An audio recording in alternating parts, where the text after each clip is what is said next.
Hi, my name's Justice. I am 20 years old, and I want an excuse to talk to myself, because usually I do. So, here's what I'm feeling right now. The thing is, I'm not exactly 20 years old. I'm 19, and so, I don't know. I'm kind of in this, weird spot where I'm kind of emotionally numb. It's like a lot has happened this past year. I got into my very first relationship. How do I fold this? Crap. Anyway, I got into my very first relationship. I started going to school at the same time working, and that's a first for me because I always had trouble in school and had to focus all my attention on it. And I graduated this fall semester with a 4.0. A 4.0. I'm going for physical therapist assistant, so I was proud of myself, but at the end of it, I was completely dead.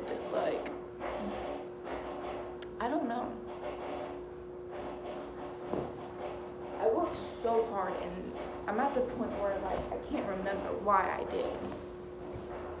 And so I am terrified for this next spring semester because I'm afraid I just won't have that same get up and go. I won't have that same energy that I used to, and I won't do as well. And spring semester is the important ones, the ones that define what career you are.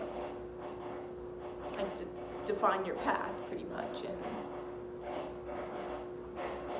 And another thing to add on top of that, I don't actually want to become a physical therapist assistant. I don't know what I want to become, and so I feel like it's an associate's degree, and so I feel like I'm just taking a 2-year-long training for just another job I'm gonna have, just a passing phase. I can't see myself sitting anywhere for more than a couple years, and that's okay because today people don't. We have so many other jobs, so many other opportunities, and that maybe brings me some comfort, but it also makes me uncomfortable at the same time because then there's a security in knowing what you want to do. And nobody does know what they want to do now. A lot of people look into careers, into school, for things that are just not going to come from it. I read in this one book, I forgot what book it was, I'm going to have to look it up later, but it was about this woman who knew a bunch of starving artists, right? And her boyfriend wasn't one of them, but he still had a normal job. He had a normal job, okay? But then he was super, super talented. And then she asks him why he doesn't just completely throw himself at his passions like the other starving artists do. And he just tells her, what does he tell her again? I remember this really, really struck me.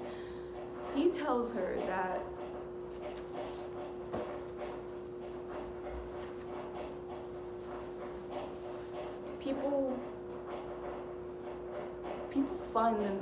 people look to capitalize on their passions, and if it doesn't work out, they're just brokenhearted.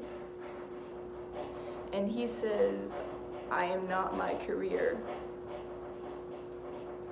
But that's really hard to swallow because the majority of your time is going to be spent trying to make money, trying to survive, and it's capitalism for you. And I don't know if it's wrong or right, or what pressure is going to come our way. I realized I have this thing where I'll say a bunch of things. I'll think about everything I could do, And then it'll be as if I'm a statue, as if I can't move. I am a woman that consumes, a woman that talks, but I am not a woman of action. My boyfriend, though, his name's Musa, like, he's a man of action. When he says he's gonna do something, he's going to do it. When he has his mind set, it's go. It's nothing can deter his path. And at first I thought it was kind of stubborn, thought it was kind of annoying, but he just kind of revealed in me an insecurity that I had in myself. I'm a people pleaser, definitely. Ever since a kid, I've been a people pleaser, because I was adopted at 10 years old into the foster care system, and you know, I've never felt like I had that security of people owing me something, if that makes any sense. Like, me and my boyfriend were talking about it, and I realized that he asked me, like, did your parents treat you any different because you were adopted? Because my mom had other, like, biological kids. And I realized that they might have not necessarily treated me different, but I treated them different. I'm looking back at everything and realizing that my relationship with my adoptive parents, which I'm going to call my parents because they are my parents. They've done so much for me. I don't want to, like, name them adoptive parents as if I'm rejecting them as the people who raised me, just because I'm just making an assumption of how I was raised. But I was always in the position where I felt like I owed them something. My older biological sister, who was also adopted by them, she went through a wild phase, and she messed up.